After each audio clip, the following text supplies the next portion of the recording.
এখন আমরা deflection of a simply supported beam by Macaulay's theorem, এটা আজকের এই ভিডিওতে তোমাদের সামনে প্রেজেন্ট করা হচ্ছে। তো এখানে এ বি একটা সিম্পলি সাপোর্টেড বিম, তার সেন্টারে L/2 লেন্থে ডব্লু ওয়েট কাজ করছে। এবার আমি এই অবস্থাতে আর এ আর বি বার করে নিচ্ছি। আর এ আর বি আর এ ইজিক্যাল টু W/2, মানে যেহেতু সেন্টারে আছে অর্থাৎ রিয়াকশন এদিকে অর্ধেক হবে এদিকে অর্ধেক হবে, সুতরাং আলাদা করে মোমেন্ট নিয়ে রিয়াকশন বার করার কোনো দরকার নেই, যেহেতু তুমি জানো। তাহলে আর এ ইজিক্যাল টু W/2, আর বি ইজিক্যাল টু W/2। এবার একটা সেকশন নিচ্ছি, সবসময় লেফট থেকে নেওয়ার চেষ্টা করবে, কারণ একই রকম নেবে, বারবার এদিক ওদিক করলে ভুল হয়ে যাবে। লেফট থেকে এই সি বিন্দুর বাইরে অর্থাৎ সি বির মাঝখানে একটা সেকশন নিলাম at a distance x from a. Section ভেতরেও নিতে পারো, এর আগেও নিতে পারো, এসির মধ্যেও নিতে পারো, কোনো অসুবিধা নেই। At a distance x from a. এবার আসি আমরা মোমেন্ট, এই সেকশনে মোমেন্ট কত হবে? এই সেকশনে মোমেন্ট হবে আর এ ইন্টু এক্স। আর এ কত? W/2 into x. কিন্তু কোন মোমেন্ট দিচ্ছে? এটা স্যাগিং মোমেন্ট, সুতরাং পজিটিভ। আর কি হবে? এর মাঝখানে ডব্লু আছে, এই ডব্লু ইন্টু ডিস্টেন্স হচ্ছে এখান থেকে এইটুকু, এখান থেকে এইটুকু ডিস্টেন্স কত? এখান থেকে এইটুকু ডিস্টেন্স হচ্ছে তোমার এখান থেকে এইটুকু এক্স, আর এখান থেকে এইটুকু L/2। তাহলে x minus L/2, W into x minus L/2। তুমি বুঝতে পারছো? W into x minus L/2। কিন্তু এই মোমেন্টটা কি হবে? এখানে মোমেন্ট দিচ্ছে এ স্যাগিং আর ডব্লু দিচ্ছে হকিং, সুতরাং নেগেটিভ হবে।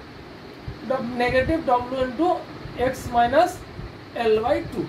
কিন্তু আশ্চর্যের বিষয়, তোমাদের কাছে মনে হতে পারে এখানে ডটেড লাইন দিয়েছে কেন? ম্যাকুলাস থিওরামতে এটা করতে হবে যে প্রথম ফার্স্ট পার্টে একটা করে ডটেড লাইন, প্রতিটা পার্টে। এখানে যদি আরও পরপর যদি লোডিং থাকতো, প্রত্যেকটা লোডিং পার্টে একটা করে ডটেড লাইন দিতে হতো। এটা ম্যাকুলাস থিওরামের পদ্ধতি। এবার আমরা কি জানি? Moment at any section x mx is equal to d2y by dx square into ER। এটা আগের ভিডিওতে আমাদের প্রুফ করে দেখানো হচ্ছে যে মোমেন্ট কি করে mx is equal to d2y by dx square into EI হয়, আমার অন্য ভিডিওতে দেখে নেন। তাহলে এই mx এর জায়গায় এটা পুট করে দিলাম। আর এখানে কি আছে? W/2 ইন্টু এক্স, এখানে dotted line minus w into x minus L/2। এবার আমাদের ইন্টিগ্রেট করতে হবে বোথ সাইড। এদিকের ইন্টিগ্রেট করলে কি হবে? এটা ডাবল অর্ডার ডেরিভেটিভ, তাকে ইন্টিগ্রেট করলে সিঙ্গেল অর্ডার ডেরিভেটিভ হবে, অর্থাৎ dy বাই dx হবে এটার ইন্টিগ্রেশন। আর EI কনস্ট্যান্ট, EI থেকে যাবে। আর এখানে W/2 কনস্ট্যান্ট, x এর ইন্টিগ্রেশন x²/2। আর ইন্টিগ্রেশন যেই তুমি করছো একটা কনস্ট্যান্ট টার্ম আসবে, সে মনে করি এটা কনস্ট্যান্ট টার্ম C1। এখন C1টা এই যে ডটেড লাইন বাউন্ডারি এর মধ্যেই দিতে হবে, এটা স্টাইল। মাইনাস এর ইন্টিগ্রেশন করব, W into x minus L²/2 হবে। এখন কী করে এই ইন্টিগ্রেশনটা তোমাদের অবশ্যই জানতে হবে, যারা অ্যাসেম্বলি পড়ে এসছো তো বটেই, অবশ্যই এটা খুব সোজা ইন্টিগ্রেশন। এক্স মাইনাস L/2 এটা কনস্ট্যান্ট টার্ম, সুতরাং এর কোনো ইন্টিগ্রেশন হবে না। এটাকে যদি আমি ইউ ধরি তাহলে du/dx করে এটা করে নিতে পারো, একটু বাড়িতে প্র্যাকটিস করে নিও। তাহলে এইটার ইন্টিগ্রেশন হবে x মাইনাস L/2 তার হোল স্কোয়ার ডিভাইডেড বাই 2। এই ইকুয়েশনটাকে আমরা বলবো slope equation.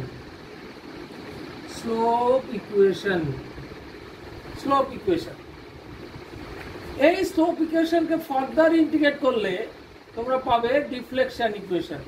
This is known as deflection equation.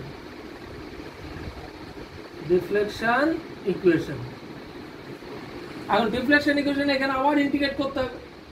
এখানে dy/dx এর integration y, EI constant term থেকে গেল, আর W/4 করে নিলাম, এটা 2 দিয়ে গুণ আছে, 2 2 4, আর এখানে x স্কোয়ার থাকলো এক্স স্কোয়ারের integration x cube by 3 plus c1 into 1 আছে, তাহলে 1 এর ইন্টিগ্রেশন হচ্ছে এক্স, তাহলে c1 ইন্টু এক্স।